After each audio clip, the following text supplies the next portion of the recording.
Баршаңызға сәлем. Бүгін сіздерге қыста жейтін пайдасы мол жемістерді айтамын. Ол үшін ең алдымен каналыма тіркеліп алыңыздар. Қыста адам ағзасы әлсірейді, ал иммунитетті күшейту үшін міндетті түрде жеміс-жидек жеу керек. Денсаулығыңыз мықты, ағзаңыз сау болу үшін базарлар мен супермаркеттерге бас сұққанда жемістер қатарына көз салуды ұмытпаңыздар.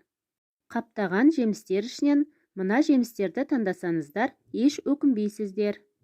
Апельсин, мандарин және лимонның С дәруменіне бай екенін білесіздер. Таңертең бір стакан апельсин шырынын ішу сергектік пен күш-қуат сыйлап қана қоймайды, ас қорыту жүйесін жақсартады. Бірақ аш қарынға ішуге болмайды. Ал мандаринде Д, К дәрумендері бар. Ол адам ағзасындағы майды ыдыратуға және бойдағы зиянды сұйықтықтарды шығаруға көмектеседі. Сондықтан суық тиіп ауырғанда, бронхыға салқын тигенде мандарин жеу өте пайдалы. Құрма. Бұл йод, калий, темір, С дәрумені мен магнийге бай шырынды жеміс. Суық кезде дәмі кіріп, пектинді жұмсағы ас қорыту мен зат алмасуды реттейді. Құрманы мұздатқышта қатырып қойса да, еріген кезде пайдалы қасиетін жоғалтпайды, әрі дәмі тіл үйретіндей тәтті бола түседі. Анар. Қан құрамындағы гемоглобинді көтеріп, иммунитетті күшейтетін бұл жемістің қан қысымын реттеуге көмегі көп. Жөтелді тоқтатуға және майды ыдыратуға да әсері бар. Анар шырынын әзірлеген бойда ішкен жөн. Алма бойындағы дәрумендері, пайдалы қасиеттері қыс бойы сақталатын жеміс алма. Ас қорытуға, иммунитетті күшейтуге және терінің серпімділік қасиетін сақтауға көмектесетін ғажап жеміс осы алма. Күніне ең кемі бір алма жеуді әдетке айналдырған адамның денсаулығында ақау болмайды дейді дұрыс тамақтану жолдарын зерттеп жүрген сарапшы мамандар. Ананас. Қабынуды басатын, жарақаттардың тез жазылуына көмектесетін жемістің бірі ананас.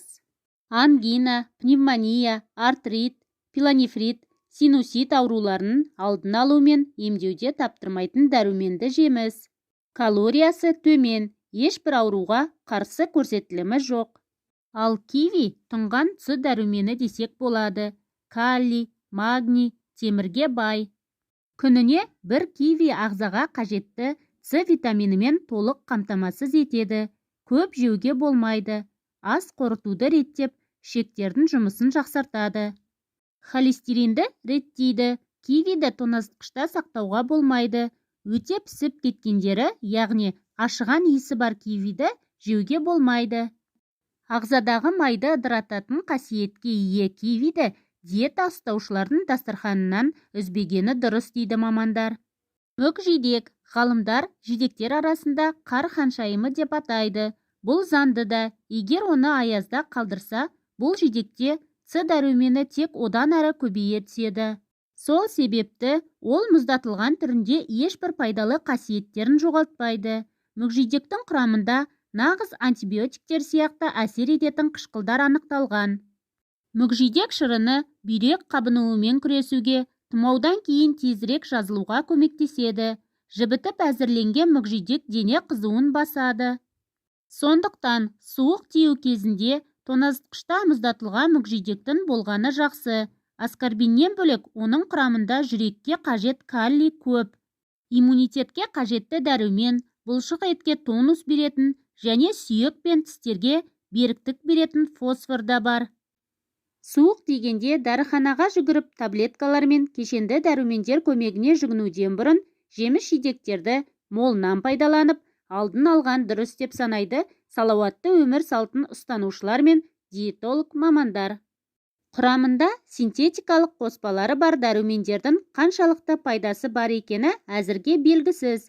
Ең дұрысы табиғи өнімдер. Достар, бүгінгі дайындаған пайдалы ақпаратым ұнап жатса, каналыма жазылып, комментарий қалдырып, лайк басуды ұмытпаңыздар. Сау саламатта болыңыздар, ауырмаңыздар.